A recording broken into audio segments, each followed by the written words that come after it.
Hello everyone, welcome to our new session of KCC tutorials.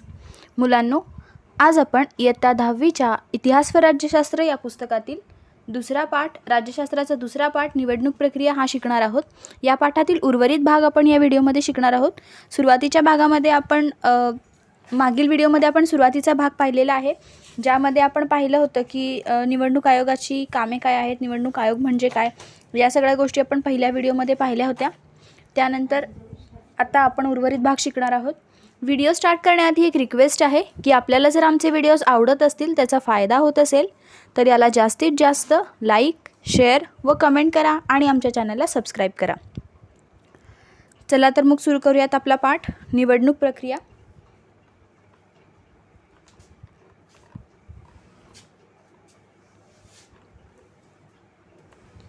निवडणूक प्रक्रिया कशी होते हे आता आपण पाहणार आहोत.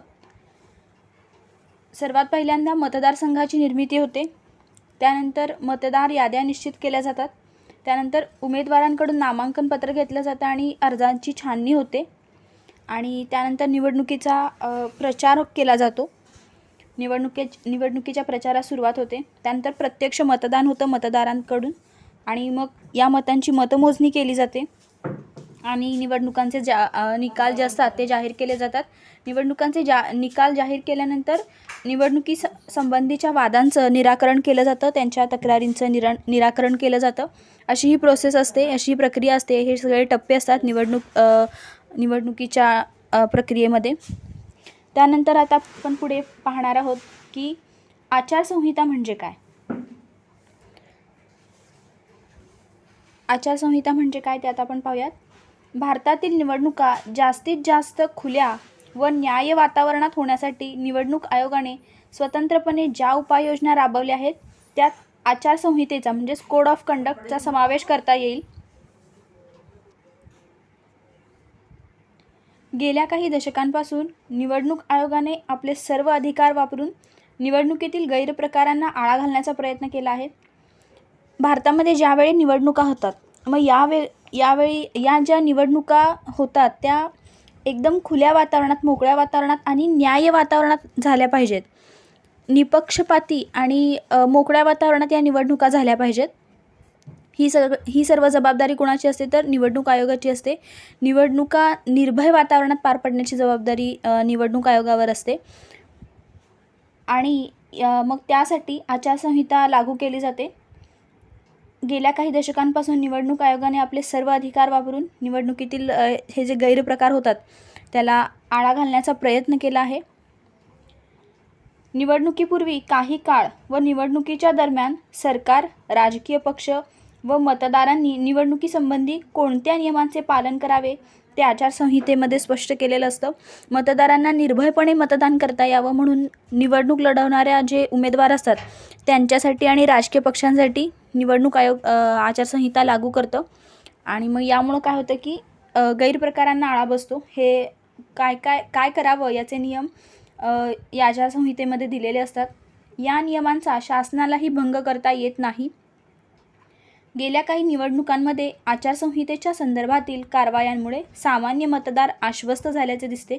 सामान्य मतदारांना सुद्धा हा विश्वास झाला आहे की आचारसंहिता लागू झाल्यामुळे निवडणुकीमध्ये पारदर्शकता आली आहे. त्यानंतर आपण पाहणार आहोत मुक्त व न्याय्य निवडणुका घेण्यासमोरील आव्हाने काय आहेत. आपल्या देशाचा विस्तार व मतदारसंख्या लक्षात घेता निवडणुका घेणे हे अतिशय आव्हानात्मक काम आहे. निवडणूक आयोगाला कायद्याच्या चौकटीत राहून या आव्हानांचा सामना करावा लागतो. काही आव्हानांचा येथे उल्लेख केला आहे की निवडणूक आयोगापुढे अशा निवडणुका घेणे इतकं आव्हानात्मक का आहे. तर निवडणुकांमध्ये आर्थिक गैरव्यवहार मोठ्या प्रमाणावर होत आहे. तो रोखण्यासाठी निवडणूक आयोगाला अनेक उपाययोजना कराव्या लागतात. गैरव्यवहार कोणत्याही प्रकारचा होऊ नये याकडे लक्ष द्यावे लागतं. काही उमेदवारांची गुन्हेगारी पार्श्वभूमी असूनही राजकीय पक्ष त्यांना तिकीट देतात व ते निवडूनही येतात. यामुळे राजकारणाचे गुन्हेगारीकरण तर होतेच, पण त्याचबरोबर निवडणूक आयोगाला मुक्त वातावरण राखण्यात अडचणी येतात. आणि म्हणूनच ही सगळी पार्श्वभूमी कळावी, उमेदवाराची पार्श्वभूमी कळावी म्हणूनच निवडणूक आयोग काय करत असतं की त्यांची संपूर्ण माहिती आपल्याकडे घेत असतं निवडणुकांमध्ये होणारी हिंसा हेही एक मोठे आव्हान आहे. निवडणुकीदरम्यान होणाऱ्या हिंसेचे प्रमाण वाढत आहे. हिंसा रोखण्यासाठी सर्वच राजकीय पक्षांनी पुढाकार घेऊन निवडणूक आयोगाला मदत केली पाहिजे. या सगळ्या आव्हानांना सामोरं जात निवडणूक आयोग दरवर्षी निवडणुका राबवत असतं आणि पारदर्शीपणे त्या पार पडण्याचं काम निवडणूक आयोगाचं असतं. पुढे आपण पाहणार आहोत, माहीत आहे का तुम्हाला? पहिल्या लोकसभा निवडणुकीच्या वेळी मतदार याद्या तयार करण्याचे काम आव्हानात्मक होते. आपल्या देशात निरक्षरतेचे प्रमाण अधिक होते व त्यामुळे मतदान करण्याची विशेष पद्धत वापरली गेली. काय पद्धत होती ती? तर मतदानासाठी स्टीलच्या जवळजवळ 20 लाख मतपेट्या तयार केल्या गेल्या आणि त्या मतपेट्यांवर पक्षांची निवडणूक चिन्हे चिटकवली गेली. ज्या पक्षाला मतदान करायचे त्या पक्षाचे निवडणूक चिन्ह त्या असलेल्या पेटीत निवडणूक चिन्ह असलेल्या पेटीत मतदारांनी कोऱ्या कागदाची घडी करून टाकायची अशी पद्धत ठरवण्यात आली. यामुळे निरक्षर लोकांना मतदान करता आले. निरक्षरता जास्त असल्याकारणानं अशी पद्धत वापरली गेली की स्टीलच्या पेटीमध्ये कोऱ्या कागदांच्या चिठ्ठ्या त्यात टाकण्यात आल्या. जेव्हा पहिल्यांदा लोकसभा निवडणुकीच्या वेळेस हे झालं, अशी पद्धत वापरली गेली.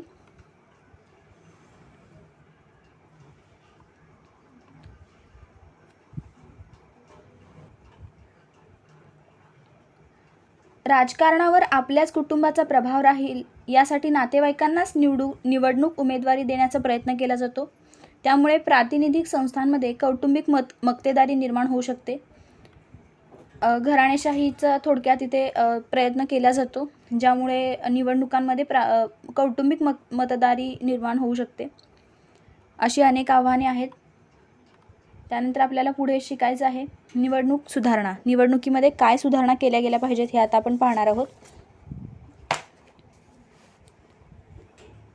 निवडणुका ही एक सातत्याने चालणारी प्रक्रिया आहे. निवडणुकांवर लोकशाहीचे भवितव्य अवलंबून असते. योग्य सुधारणा जर केल्या तर त्या निवडणूक प्रक्रियेची विश्वासार्हता वाढते. इथे काही निवडणूक सुधारणा सुचवल्या आहेत. त्याचे कोणते परिणाम होतील असे तुम्हाला वाटते? निवडणुकांमध्ये काय सुधारणा केल्या गेल्या पाहिजेत ते आता आपण पाहूयात.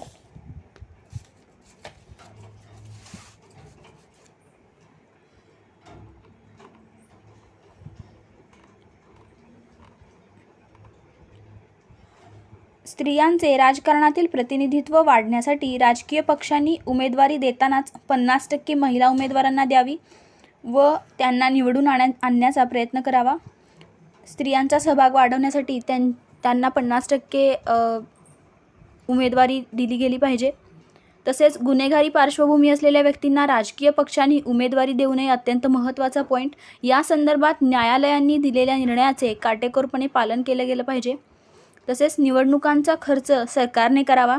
त्यामुळे राजकीय पक्ष आर्थिक गैरव्यवहार करणार नाहीत व निवडणुकीतील पैशांचा गैरवापर थांबवता येईल. निवडणुकीमध्ये आर्थिक गैरव्यवहार होतात, याला आळा बसू शकतो.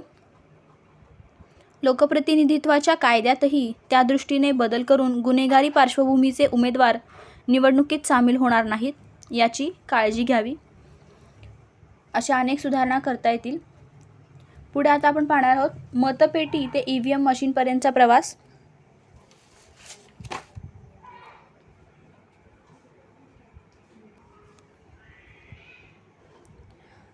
आता सध्याच्या काळामध्ये वोटिंगसाठी इलेक्ट्रॉनिक वोटिंग मशीन म्हणजेच EVM वापरलं जातं. मग मतपेटी, साधी स्टीलची जी मतपेटी होती त्या मतपेटीपासून EVM मशीनचा प्रवास कसा झाला ते आता आपण पाहणार आहोत. यामागचा इतिहास पाहणार आहोत. स्वतंत्र भारतातील पहिली निवडणूक 1951 ते 1952 पार पडली. निवडणुकीच्या राजकारणाला व त्यातून लोकशाही व्यवस्थेला आकार देण्यास या काळामध्ये सुरुवात झाली. सुरुवातीच्या अनेक निवडणुकांमध्ये मतपेट्यांचा वापर केला जात असे. अशा ज्या मतपेट्या होत्या या मतपेट्यांचा सुरुवातीला वापर केला जात असे. परंतु 1990च्या दशकापासून मात्र इलेक्ट्रॉनिक वोटिंग मशीन म्हणजेच EVM मशीन वापरण्यात येऊ लागले. हे जे आपल्याला इथं दिसतं आहे हे आहे electronic voting machine. Electronic voting मशीनचा शोध 1880 मध्ये HB हनेफा यांनी लावला. म्हणजे त्यांनी सुरुवात केली. इलेक्ट्रॉनिक पद्धतीने चालणारी जी मशीन होती त्या मशीनचा त्यांनी यूज केला, या यंत्राचा शोध लावला आणि मग तिथून ही सुरुवात झाली. भारत इलेक्ट्रॉनिक्स लिमिटेड आणि electronics corporation of India limited यांच्या मदतीने EVM मशीनचा वापर सुरू झाला. मतदान करताना यंत्राचा वापर सुरू झाल्याने अनेक बाबी साध्य करता आल्या. EVM मशीनवर दर्शवलेल्या उमेदवारांपैकी कोणालाही मत द्यायचे नसेल तर वरीलपैकी कोणी नाही, नन ऑफ द अबव नोटा हा पर्याय देता येणे मतदारांना शक्य झाले आहे. दिव्यांग व्यक्तींनाही मतदान करणे सोपे जाऊ लागले. पर्यावरणाच्या रक्षणाला मदत झाली. विशेषतः वृक्षतोडीला प्रतिबंध झाला. तसेच निवडणुकांचे निकाल लवकर लागू लागले. सर्वात पहिल्यांदा EVM मशीनचा वापर कुठे झाला होता तर भारतात 1982 केरळमध्ये EVM मशीनचा वापर सर्वात पहिल्यांदा झाला होता. हा इतिहास होता EVM मतपेटीपासून ते EVM मशीनचा, इलेक्ट्रॉनिक वोटिंग मशीन, जे आतासुद्धा निवडणुकींमध्ये वापरलं जातं. त्यानंतर हेही जाणून घ्या. निवडणुकांचे प्रकार इथे दिले आहेत. सार्वत्रिक निवडणुका म्हणजे काय तर दर 5 वर्षांनी होणाऱ्या लोकसभेच्या निवडणुकांना सार्वत्रिक निवडणुका असे म्हणतात. या निवडणुका दर 5 वर्षांनी होतात. कोणत्याही शासन संस्थेच्या 5 वर्षे कार्यकाल पूर्ण झाल्यानंतर जी निवडणूक होते तिला सार्वत्रिक निवडणुका असे म्हणतात. त्यानंतर मध्यावधी निवडणुका. निवडून आलेले सरकार मुदत पूर्ण होण्याआधीच अल्पमतात आले किंवा आघाडीचे शासन असल्यास अथवा घटक पक्षांनी पाठिंबा काढून घेतल्यास सरकारचे बहुमत संपुष्टात येते. बहुमत जेव्हा संपुष्टात येतं तेव्हा मग पुन्हा निवडणुका घेतल्या जातात. पर्यायी सरकार स्थापन करण्याची शक्यता नसेल तर अशा वेळेस मुदत पूर्ण होण्याआधीच निवडणुका घ्याव्या लागतात. त्या मध्यावधी निवडणुका म्हणून ओळखल्या जातात. स्पष्ट बहुमताभावी जे निवडून आलेले सरकार आहे ते मुदत पूर्ण होण्याआधीच अल्पमतात आलं किंवा त्याचा सरकारला असलेला जो पाठिंबा घटक पक्षांनी जर काढून घेतला तर सरकार बरखास्त होतं आणि मग त्यामुळे मुदतपूर्वीच नव्याने पुन्हा निवडणूक घेतली जाते. त्याला मध्यावधी निवडणुका असे म्हणतात. त्यानंतर पोटनिवडणुका. विधानसभा, लोकसभा आणि स्थानिक शासन संस्थांमधील एखाद्या लोकप्रतिनिधीने राजीनामा दिल्यास अथवा एखाद्या लोकप्रतिनिधीचा मृत्यू झाल्यास ती जागा रिकामी होते. त्या जागेसाठी पुन्हा निवडणूक घेतली जाते. त्यास पोटनिवडणूक असे म्हणतात. विधानसभा, लोकसभा आणि स्थानिक शासन संस्थांमधील रिक्त जागांसाठी ज्या निवडणुका घेतल्या जातात त्याला पोटनिवडणुका असे म्हणतात. कशासाठी, याची कारणे काय आहेत पोटनिवडणुकींची तर जो लोकप्रतिनिधी आहे त्याचा जर मृत्यू झाला किंवा त्याने राजीनामा दिला तर या पोटनिवडणुका होतात. त्यानंतर माहीत आहे का तुम्हाला 8 ऑक्टोबर 2010 रोजी निवडणूक आयोगाने तज्ज्ञांचा समावेश असलेल्या एका समितीची स्थापना केली. इलेक्ट्रॉनिक मतदान यंत्रामध्ये मतदाराची पडताळणी पावती VVPAT म्हणजेच voter verified paper audit trail ही सुविधा समाविष्ट करण्याचे ठरले व त्यास सर्व राजकीय पक्षांनी पाठिंबा दिला. मतदारांना त्यांनी दिलेले मत योग्य प्रकारे नोंदवले गेले आहे की नाही हे तपासण्याची सुविधा उपलब्ध झाली. निवडणुकीतील गैरव्यवहार रोखण्यासाठी हे महत्त्वाचे पाऊल उचलण्यात आले. मतदारांना हे कळतं की त्यांनी दिलेलं मत हे योग्य प्रकारे नोंदवलं गेलं आहे की नाही. त्यासाठी ही सुविधा अत्यंत महत्त्वाची ठरली आहे. Voter verified paper audit trail. Electronic मतदान यंत्रामध्ये मतदाराची पडताळणी पावती करण्यासाठी ही सुविधा करण्यात आली आहे. अशा पद्धतीने हा पाठ इथे संपलेला आहे. या पाठात आपण निवडणूक प्रक्रियेचा अनेक बाजूंनी विचार केला.